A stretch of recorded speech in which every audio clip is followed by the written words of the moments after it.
Nagaa Waaqayyoo isiniif haa ta'u ijoollee baga nagaadhaan deebitanii kara qophii sagantaa xaabitaa dhuftanii.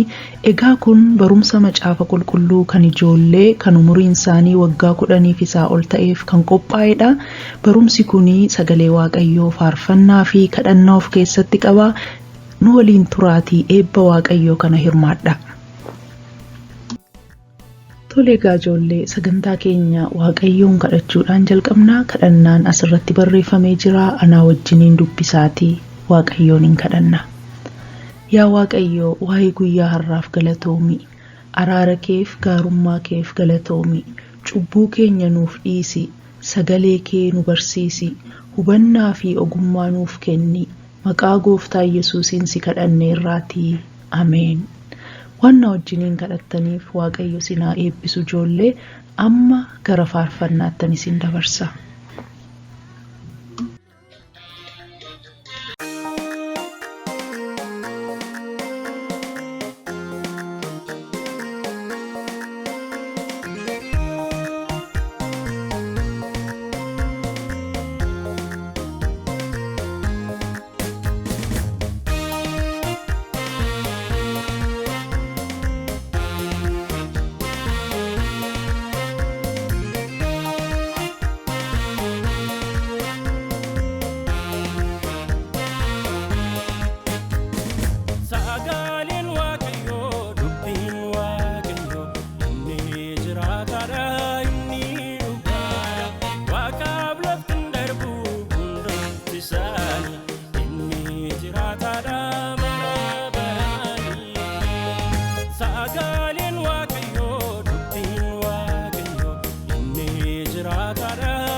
Tole egaa ijoollee akkasiin faarfannaa kanatti eebbifamtan abdii guddaa qabna.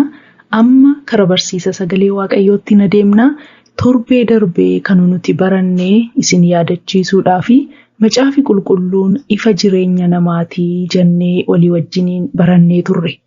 Hin yaadattu yoo ta'e macaafa faarfannaa boqonnaa 119 lakkoofsa 105 irratti kan argamu luqqisii isaa sagalee waaqayyoo yookiin dubbiin waaqayyoo ifa miilla kootii karaa koo irratti naaf ifaa isa jedhu walii wajjiniin ilaallee turre. Akkasumas immoo mootiin Daawit namni luqqisii kana hafuura waaqayyootiin geggeeffamee barreesse akkamitti sagalee waaqayyoo irratti hundaa'ee sagalee waaqayyoo ibsatee hoolaa tiksuurraa ka'ee amma mootii Israa'el ta'utti akkamitti akka inni ga'ellee walii wajjiniin xinneessinee mallee ta'uu ilaallee turre. Akkasumas immoo sagalee waaqayyoo akkam akka inni karaa keenya irratti ifu yeroo ifu immoo gufuu adda addaarraa yookiin immoo miidhaa adda addaarraa nu tiksee waan hamaarraa nu qabee akkam akka inni galma keenyaan nu ga'uu danda'ullee walii wajjiniin barannee turre. Egaa ijoollee har'as akkuma isiniin jedhee itti fufneetu waa'ee sagalee waaqayyoo wajjiniin baranna. Tole egaa ijoollee mata duree nuti har'arraa barannu dhugaan macaafa qulqulluu adeemsa keenya nuuf calalaa jenneetu baranna. Dhugaan macaafa qulqulluu keessa jiru karaa keenyaa yookiin adeemsa keenya nuuf calalaa jenneetu walii wajjiniin baranna. Mee akkamitti akka ta'e immoo turaatii nu wajjiniin ilaala. Luqqisii nuti har'a qabnu macaafa faarfannaa boqonnaa 119 lakkoofsa 160dha. Innis akkas jedha. Dubbiin kee walumattiin isaa dhugaadha. Firdiin kee inni qajeelaan hundinuu bara baraan hin jiraataa jedha. Dubbiin kee walumattiin isaa dhugaadha. Firdiin kee inni qajeelaan hundinuu bara baraan hin jiraataa jedha. Ijoollee mee isin immoo dubbisaa isiniin eega.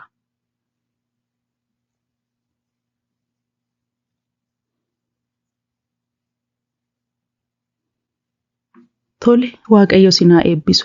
Egaa ijoollee kanarraa wanti nuun barannu dubbiin waaqayyoo yookiin dubbiin macaafa qulqulluu keessatti barreeffamee jiru hundumti isaayyuu dhugaadha. Akkasumas immoo firdiin waaqayyoo qajeelfamni waaqayyoo macaafa qulqulluu keessatti barreeffamee jiru hundumtus dhugaadha. Kan sinitti tolu immoo dubbiin waaqayyoo, dhugaan waaqayyoo, qajeelfamni waaqayyoo, macaafni qulqulluun bara baraan hin jiraata. Sagalee waaqayyoo yeroo dubbatu waaqnillee lafnillee hin darbu, sagalee waaqayyoo garuu hin darbu jedha. Kanaaf ijoollee sagalee waaqayyoo yeroo mootummaan geeddaramu, yeroo haalli geeddaramu, yeroo aadaan geeddaramu tokkuma ta'ee bara baraan hin jiraata, hin geeddaramu, hin fooyya'u. Dhugaa dhaabbataa biyya lafaa keessa jiru keessaa tokko sagalee waaqayyoo yookiin dubbii waaqayyooti. Ijoollee fakkii kanarraa maal hubattu? Mee xiqqoo yaadaa.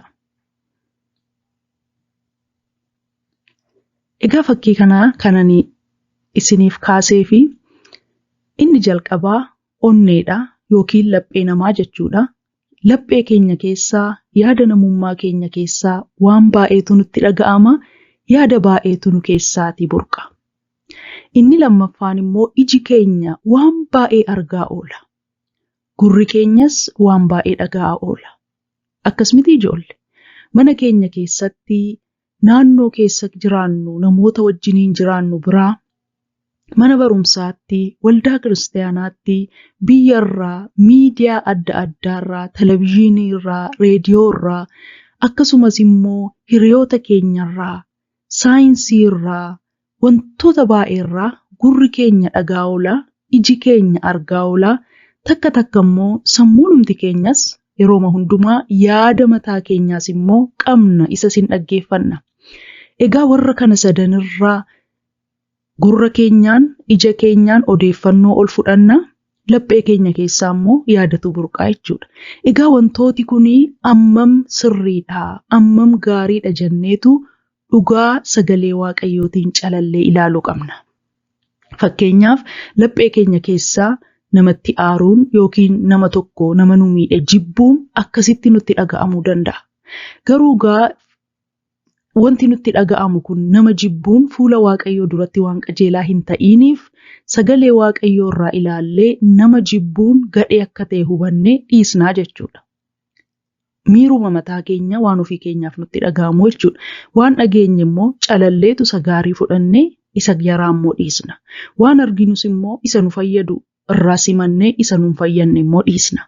Egaa akkasitti gara namummaa keenyaa odeeffannoon adda addaa, yaadi adda addaa gara keenya dhufaa isa akkamittiin akka sagalee Waaqayyootiin qorree hubannee ilaallu walii wajjiniin ilaalla. Akkuma isinitti hime sagaleen Waaqayyoo, dubbiin Waaqayyoo, qajeelfamni Waaqayyoo dhugaadhaa jenneerra, qajeelaadhaa jenneerra, bara baraan immoo hin jiraataa jenneerra. Egaa dubbii isa dhugaa kanaa fi isa qajeelaa fi bara baraan jiraatu kanaan akkamitti waan dhagaa oollu, waan argaa oollu, waan yaadaa oollu akkamittiin akka qulqulleeffannu walii wajjiniin barannaa jechuudha. Tole egaa ijoollee mee fakkeenya tokko walii wajjiniin ilaalla. Fakkii kana irratti maal argitu ijoollee? Maalidha kun beektu? Mee xiqqoo yaadaa. Tole egaa ijoollee fakkiin kuni kan inni iddoo bu'u waan evolution jedhamu afaan Ingiliffaatiin yookiin immoo haala itti saayinsiin tokko tokko akkaataa namoonni itti dhufan akkaataa inni itti ibsudha. Saayintistoonni maal jedhu?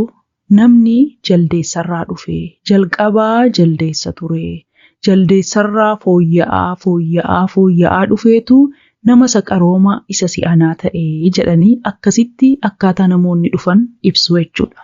Kun saayinsiinsaa afaan Ingiliffaatiin evolution jedhama. Egaa kanatu jira.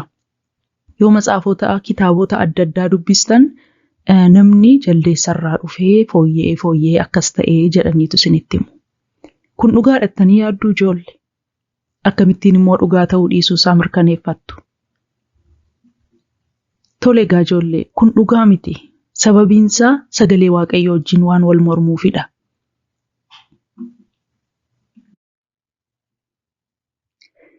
Sagalee Waaqayyoo Seera Uumamaa boqonnaa 1 lakkoofsa 27 irratti maal jedhaa?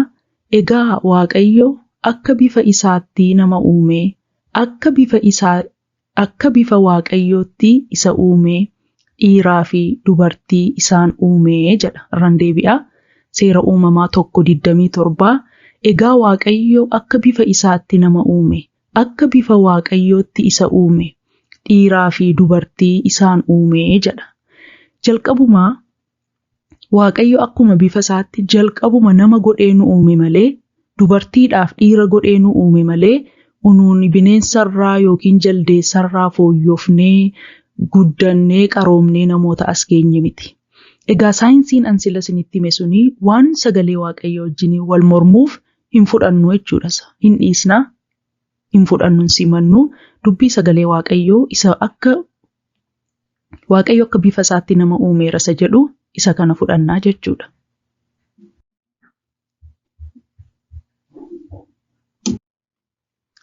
Tole egaa ijoollee, mucaa isin asirratti argitan maqaan ishee Tiinaa jedhama. Maal jetteetu dubbattee? Nama hundumaa fi ulfina kennuun qabaa.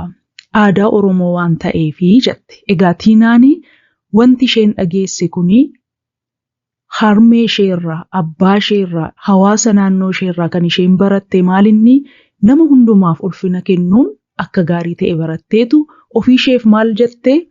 Nama hundumaaf ulfina kennuun qabaa. Aadaa Oromoo waan ta'eefi jettee murteeffatte. Kun sirriidha moo sirrii miti ijoollee? Haa ta'u egaa akka sagalee Waaqayyootti ilaalla. Sagalee Waaqayyoo ergaa Phexros 1:2-17 maal jedhaa? Namoota hundumaaf ulfina kennaa jedha. Yeroo tuqaa 3 argitan itti fufee hin adeemaa jechuudha. Gabaabsee man kana keessaa fudhadhe malee luqqisiin kun kanarra dheeraadha jechuudha. Namoota hundumaaf ulfina kennaa'edha. Tiinaan egaa aadaa Oromoo isa namoota hundumaaf ulfina kenninu baratteetti maatii isheerraa, hawaasa isheerraa. Dabalataan immoo sagalee Waaqayyoo nama hundumaaf ulfina kennaa'edha. Kanaaf karaa Tiinaan irra jirtu kuni karaa qajeelaa, karaa bareedaa fi karaa sagalee waaqayyoo wajjiniin wal simatudha jechuudha. Aadaa keenya keessaallee wanti sagalee waaqayyoo wajjin walii galuu fi wanti sagalee waaqayyoo wajjiniin waliin galle jiraachuu danda'a. Isa walii galuu isa kan margine hin fudhannaa, isa waliin galle garuu hin dhiisnaa jechuudha sagalee waaqayyootiin morma yoo ta'e. Namni kun immoo maqaan isaa olii jedhamaa sammuu isaa keessatti waa yaadaa jira. Akkas jedhee yaada. An cubbuun hojjedhe tokkollee hin qabu. Abboommi 10 nan eega jedheetu yaada. Akkas jedhee sammuu isaa keessatti yaadeetu hangaa cubbuun qaban qulqulluudhaaf hin jedhaa jechuudha. Kan isin dhibuu macaafa qulqulluu keessatti namoonni baay'een akkas jedhanii kan yaadan kara Kiristoos dhufanii gorsa argataniiru. Egaa namni kunis maali anoo ergan dhaladhee seera abboommi 10 eegeeraa kanaaf an cubbuu homaa hin qabu an qulqulluudhaa jechuu danda'a. Kan ammoo akka sagalee waaqayyootti ilaalame ijoollee. Sagalee waaqayyoo Roomaa 3:23 irraa kan inni jedhu hundinuu yakkaniiru ulfinni waaqayyoos isaanitti hir'ateera jedha. Kanaaf yaadi olii kun sirriidhattanii yaaddu? Lakki yaadi olii kun sirrii miti. Sababiinsaa sagalee waaqayyoo namni hundumtuu yakkeera, namni hundumtuu ulfinni waaqayyoo itti hir'ateera, namni hundumtuu cubbamaadha jedha. Unuun Addaamirraa waan dhalanneef ijoollee Addaam waan taaneef karaa Addaam cubbamoota taaneerra. Kanaaf namni hundumtuu utuu hammam qulqulluu of se'ellee cubbamaadha jechuudha. Kanaaf yaadi olii sun yaada dogoggoraati. Akka kanaan sagalee waaqayyootiin kan sirraa'uu qabudha jechuudha. Yaada garaa keenya keessaa kan sagalee waaqayyoo wajjiniin waliin galle yoo jiraate akkas dubbii waaqayyoo dhugaa waaqayyoo dubbisnee beekuudhaan yaada sana sirreeffachuu qabnaa jechuudha.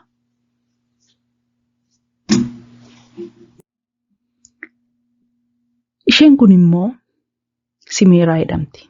Simeeraan akkas jetti.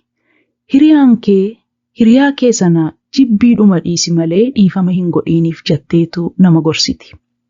Hiriyaan ishee tokko waan namaa wajjiniin wal loltee fi maal jettiini hiriyaa kee sana jibbiidhuma dhiisi malee dhiifama hin godhiiniif baay'ee si miiteetti jettee dubbatti. Ijoollee akka sagalee waaqayyootti kun karaa sirrii isinitti fakkaata?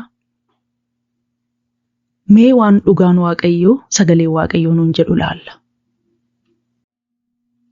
Sagalee waaqayyoo ergaa Yohaannis 1:3-15 irratti akkas jedha. Obboleessa isaa kan jibbu hundinuu nama ajjeesedha jedha.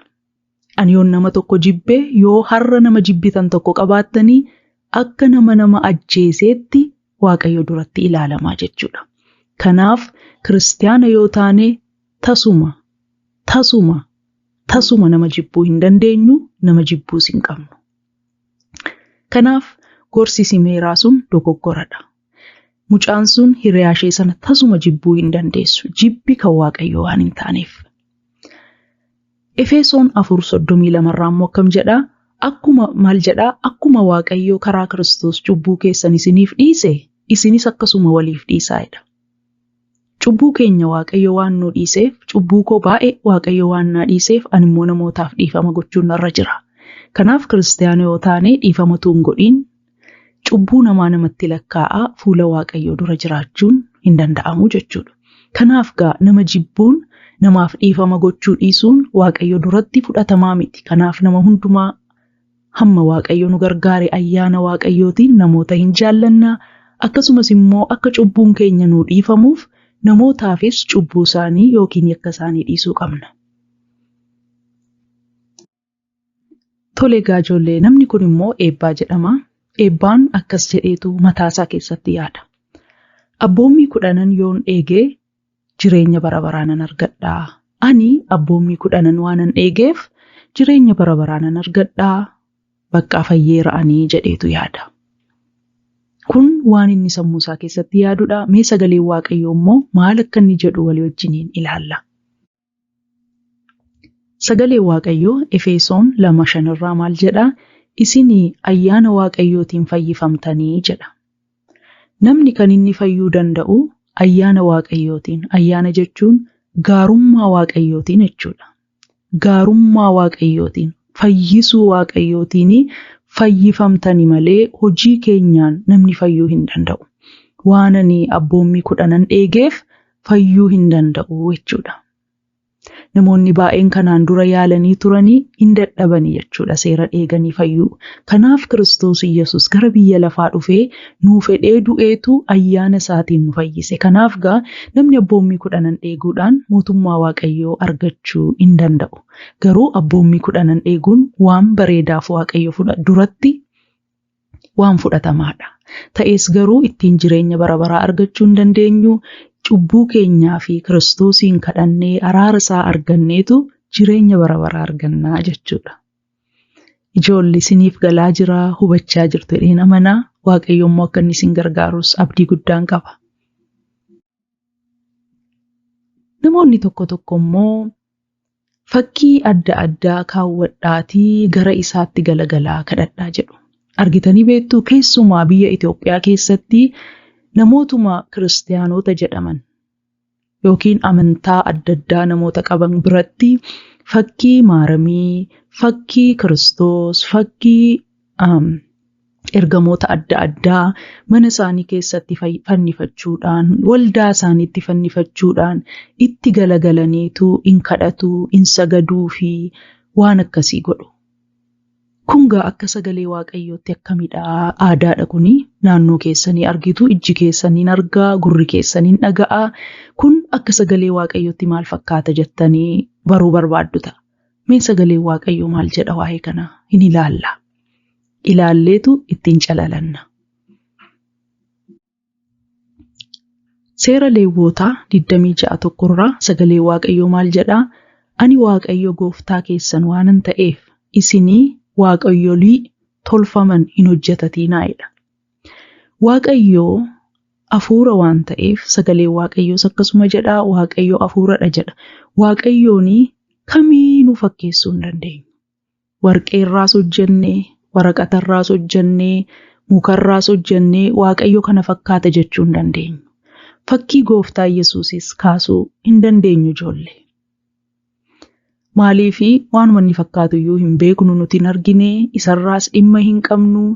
Inni garuu hafuura akka inni ta'e amanneetu garaa keenya keessatti ulfina laannee fi sagannaa fi hin kadhanna. Yeroo kadhannus bitaatti galagallee, mirgatti galagallee garaagarummaan qabu jilgeenfannee araara Waaqayyoo kadhannee hamma kadhannetti Waaqayyo kadhannaa keenyan dhaga'a. Kanaaf ijoollee fakkii adda addaa tolfachuun, falkii adda addaa godhatanii itti sagaduun, itti kadhachuun, ixaanatti aarsuun kun hundumtuu ibsaatti ibsuun barbaachisaa miti. Sagalee Waaqayyoo keessaa abboommii barreeffame miti. Waaqayyo garuu hafuura waan ta'eef dubbii sagalee isaa dhageenyee akka kanatti akka waaqessinuun akka isa sodaannu duwwaa Waaqayyo nurraa barbaada.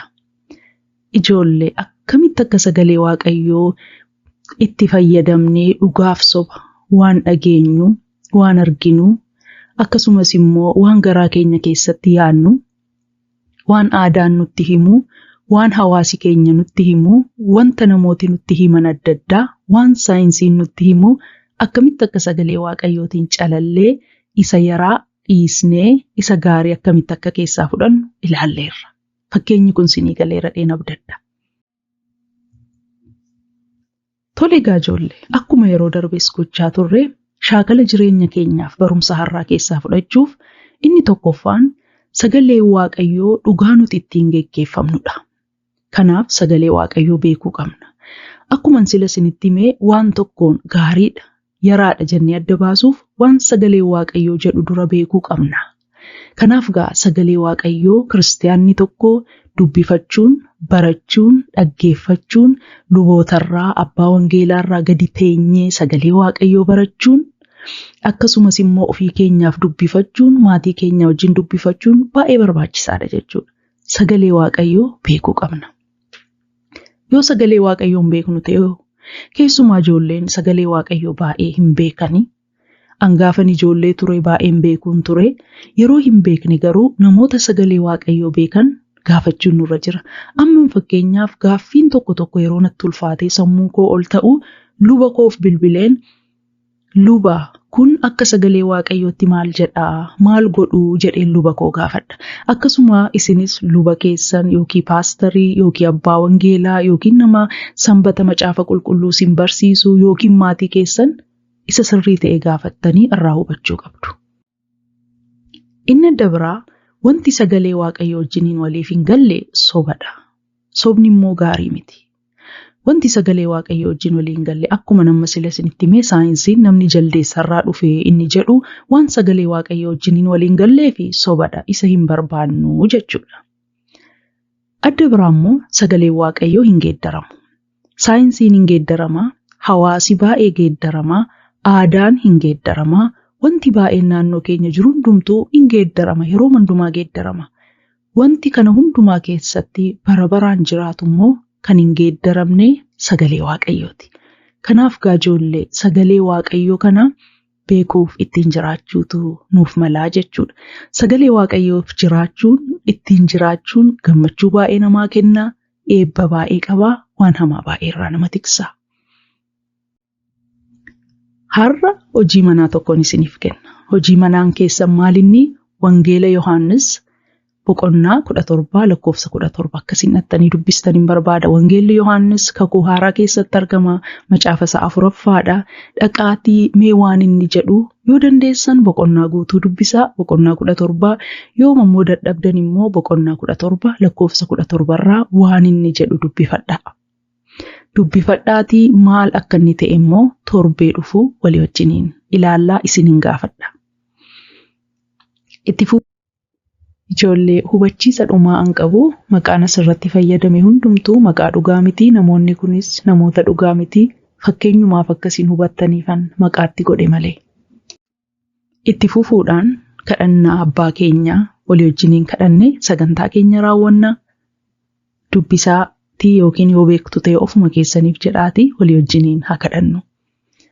Yaa abbaa keenyaa waaqarra kan jiraattu maqaan kee haa qulqullaa'u. Mootummaan kee haa dhufu. Jaalalli kee waaqarratti akka ta'e akkasumas lafarratti ta'u. Kan nu ga'u biddeen keenya har'aa nuuf kenni. Yakka keenya nuuf dhiisi. Nutis warra nu yakkanii fi akka dhiisnu. Qorumsatti nun galchiin hamaa nu oolchi malee. Mootummaan kan keeti hoo. Humnis galannis bara baraan. Ameen. Kadhannaa abbaa keenyaa beektu jedhee namanaa yoo hin beektan ta'e baradhaa. Kanaan achi immoo guyyaa guyyaatti akka ijoolleetti kadhannaa abbaa keenyaa kadhadhaan isiniin jedha. Waaqayyo isin haa eebbisu, baay'een gammadee isinii wajjin sagalee waaqayyoo barachuu kootti. Egaa ijoollee sagalee waaqayyoo kanatti qabama. Itti bu'aa buufattu waan ta'eef, in eebbifamtu waan ta'eef, jireenyas qaba waan ta'eef sagalee waaqayyootti qabama. Anis amma waaqayyo na gargaaree sagalee waaqayyootti nan qabama. Sagalee waaqayyoo guyyaa guyyaatti nan dubbifadhaa, nan kadhadhaa, isinis akkasuma godhaa. Waliif immoo hin kadhannaa. Waaqayyo isin haa eebbisu. Nagaadhaan tura.